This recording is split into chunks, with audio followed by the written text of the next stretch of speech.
One of the most Googled questions about Hasidic Jews is this: how do Hasidim make money?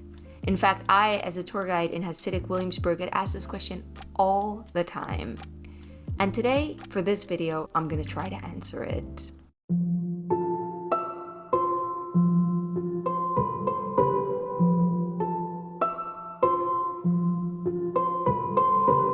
The question confounds people so much because it's well known that Hasidim don't generally go to college, and in places like Williamsburg, the boys who go on to be the breadwinners in adulthood don't learn much secular education, and they learn very little of the English language. Instead, their studies are focused on the Torah and the Talmud, the sacred religious texts. And it is true that the kinds of professions that require advanced training, like doctors or lawyers, aren't really seen in neighborhoods like Williamsburg, but the vast majority of men still do work. It's a popular misconception that Hasidic men sit and study the Torah for their entire adulthood while their wives juggle raising all the children and also working. In places like Williamsburg, in the Satmar Hasidic sect, that is not the norm at all, and it is a pet peeve of mine to set the record straight on that misconception.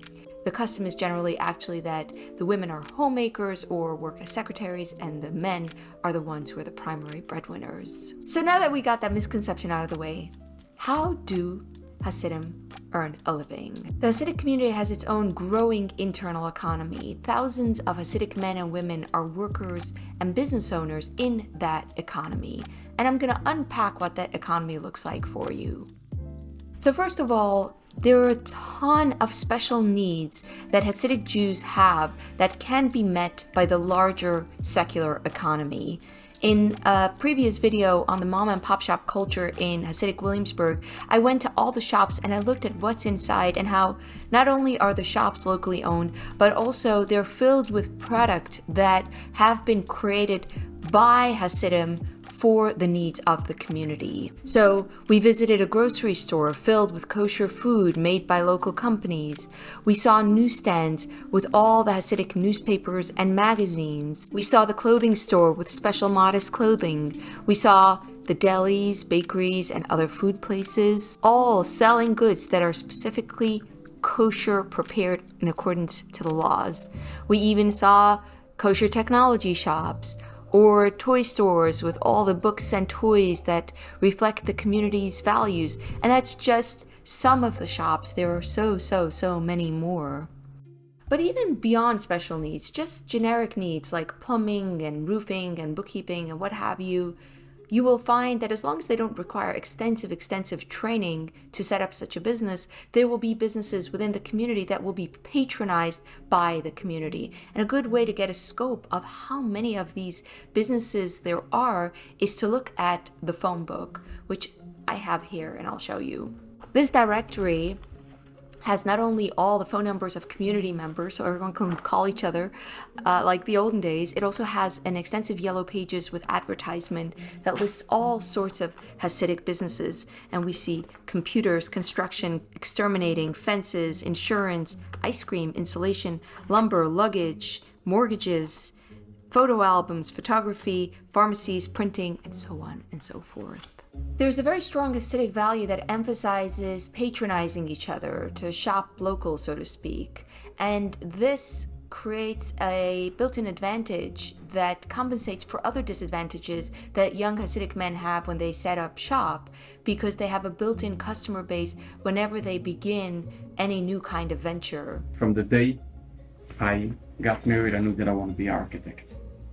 It was in me. I was born as an architect. This is the video of a man who tells the story of becoming an architect and how he succeeded because his Hasidic community members went to him with their projects worth millions of dollars, even while he had no experience, and there were much larger, more experienced companies at the same price available that were not from within the community. When I was Hasidic, I actually worked for 15 years at a Hasidic corporate insurance firm. We sold insurance to small businesses, and the majority of our clients were Hasidic-owned companies, and I got a real feel at the time of the kinds of businesses that are in operation, and there were many, and of course we got their patronage because we were Hasidic-owned.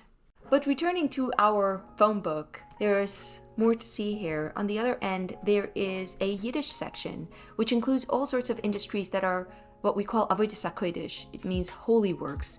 There are specific spiritual kinds of jobs. And in the Yiddish section, we see jobs like rabbis, religious legal experts, circumcision rabbis, matchmakers, kosher certification organizations, scribes, burial societies, services for the ill, hospitality, convalescent home, lost and found, on and on and on. All of these are enterprises.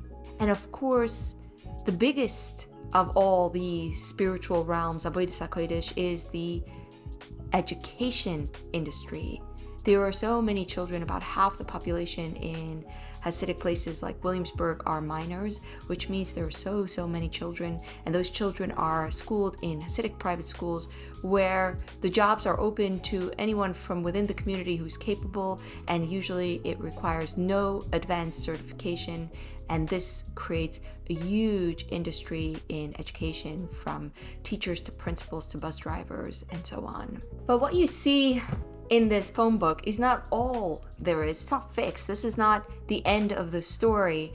In fact, the Hasidic economy is constantly innovating, especially I think as men get married at a really young age. They go out there, they've not been prepared for any particular career, and they try to find a hustle, some way they can maybe earn a buck by inventing new needs that can then turn into new niches of business.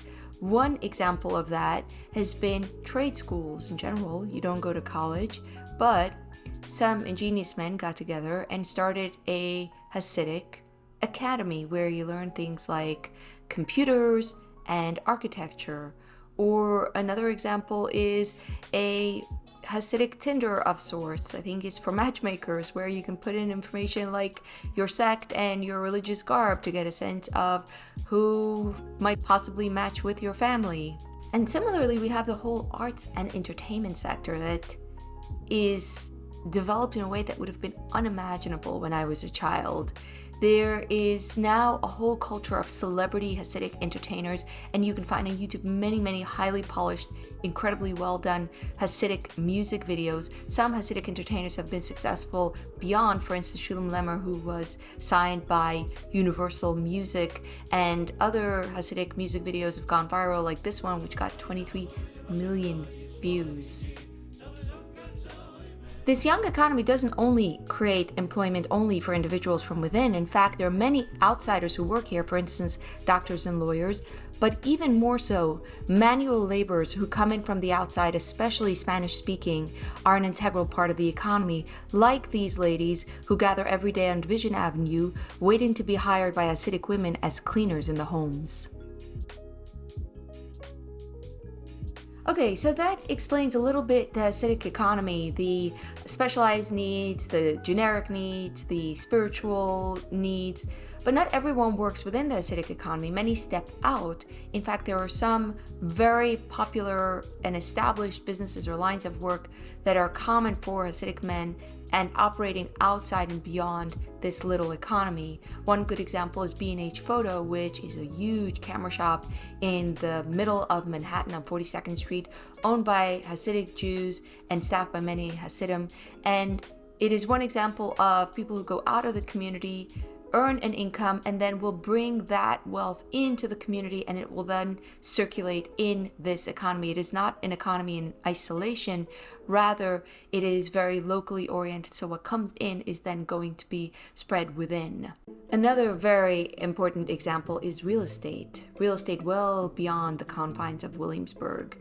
There are many Hasidic men who are important players in the New York City real estate market and beyond. A very good article on realdeal.com a few years ago chronicled the ways in which Hasidim have been investing in the real estate market, writing, "Learning and Earning, Hasidic Brooklyn's Real Estate Machers. Investors from ultra-Orthodox sect have spent $2.5 billion in 5 areas over the past decade." This is something else that you don't particularly need to go to college to become a real estate investor, and especially because Hasidim have been in Brooklyn well before the neighborhood like Williamsburg has risen in value so much. They've had a heads up in the real estate market, and that's been another source of wealth into the community. Another important example of an export, so to speak, that I have to mention because it's very substantial is Amazon selling. In a 2019 BuzzFeed article, they reported that actually a good number of the products you might get from Amazon come from Orthodox Jewish Brooklyn-based sellers. And they told the story of one man, Yossi, who said, "I didn't know how to turn on a computer until I was 35. And yet, by opening an Amazon selling shop, he built a multi-million-dollar business." And he is just one of many who have gotten into this line because of the low barrier of entry. The diamond industry in Manhattan's 47th Street used to also be a very prominent line of work, but in recent years, that's really shrunk very significantly. Another example of how this economy doesn't at all operate in isolation and rather is dependent on income coming in from the outside is government aid. There are many forms of government aid that reach this population. One very good example is the New York Times recently reported $1 billion in aid coming into Hasidic schools for various programs like lunch programs, busing, and so on. These are fundings that come in, but then will remain circulating within because of the emphasis of patronizing each other. I think this very unusual economy wouldn't succeed if not for one other important part, which is collective organizing, a society that acts almost as a union, gathering together to use its voting powers to influence change that benefits the collective. So we see whenever there is an election, a huge push from within to get everyone to vote, no matter for whom, so long as there is a very clear presence in the voting booths that this population will make its voice heard. It can then use the power of its voting bloc to affect things in the benefit of its own population. This community is also notoriously charity oriented, so those who are wealthy, those who have, are expected to redistribute their wealth to their fellow community members at least 10%, but a much, much higher percent if they are wealthy. So that in essence is the Hasidic economy, very much locally oriented, small business with some large enterprises and important businesses from the outside bringing in fuel, so to speak, to then drive the entire system. And it's been interesting to me, having watched things evolve over the years, that recently there's been a palpable optimism towards the innovation and the tremendous energy that's going into the economy. There were street posters all over Williamsburg in the spring of 2022 announcing that the summer economy sprudelt, which means it's thriving, advertising a conference where all sorts of businesses got together in order to network, to get to know each other, and to get opportunities with each other. I would say I've observed, as a result of these changing realities on the street, maybe growing materialism, almost a westernization that is palpable as a result as well. Well, so now that we've gotten a little bit of the picture, I want to say that just because there's a unique economy here doesn't mean that individuals aren't struggling. In fact, many are, especially because this way of life is extremely expensive, what with many children, with a concentration in pricey metropolitan neighborhoods, and the costs of kosher food and private schooling. But I think the story of the economy itself is a very eye-opening one, and I hope you enjoyed it, and thank you for watching. Bye-bye.